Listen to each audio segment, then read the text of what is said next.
All right, let's go ahead. Ian, you had a question for the guys. Go on ahead. Good morning, Ian. Hey, Ian. Thanks for holding on. Hey, good morning. Thanks for taking my call. Sure. What's up? So my question is, it's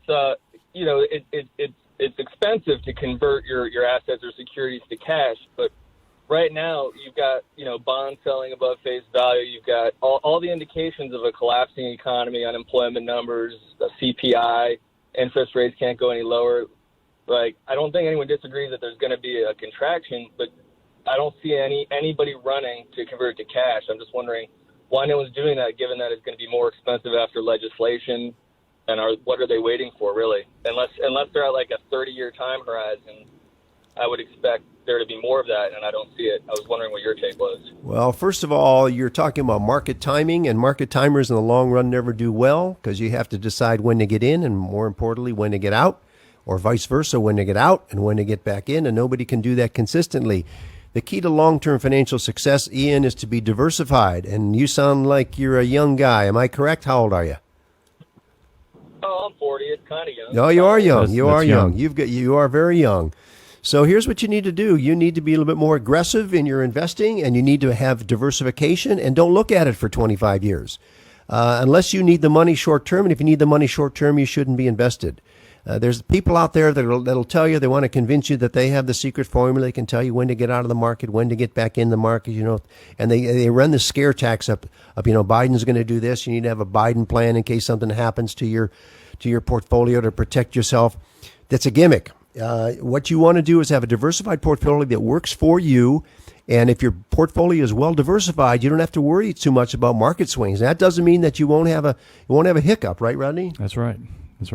But the diversification is diversification is the key. And if you're at or near retirement, you don't want to be fully invested in the market. You need something on a safety net to protect you on the downside, because downsides do come. But there is no way to consistently get in and out of the market. And I'll tell you, there's been more newsletters sold, there's been more programs sold, more seminars sold about how to time the market. Your point about the economy, there's the disaster is coming. The real key here is interest rates. As long as interest rates stay where they are, or at or near, we're at historic lows, but there's no alternative, and that's why all the money is pouring in. You probably know, if you're a market watcher, that yesterday we hit records on all the three major indices. The NASDAQ, the S&P, and the Dow broke through 35,000, and I think it's going to continue for some period of time. I can't tell you how long, but I can tell you that right now the market is poised for continued growth. And the reason being is because there's so much cash sloshing around the system. Right. Corporations are loaded with cash. Individuals are loaded with cash. And there's a lot of buying that's going to happen. Now, the big problem we have is you can't get microchips to build things. Right. Yeah. Right. So you can't. Inventories are low everywhere. Yeah. You can't. But there's pent up demand for washing machines and refrigerators and cars. And people are traveling again. Right. Now, the thing I think that's going to maybe have a little hiccup in the market here short term is if this ugly COVID thing rears its head. Right. And we had a little hiccup early in the week. Yeah. And it recovered late in the week. Yes. To your point. But there was, with regard to that, there was a little bit of a little fear surrounding that. But unequivocally, I've been at this long enough to know that if you're diversified with quality, in the long run, you will be a successful investor. And investing is a marathon. It's not a sprint. It's not trying to make a few bucks this month, this year, and then get out and then get back in. That's gambling, and that's not what we do, and we don't recommend that for many of our clients.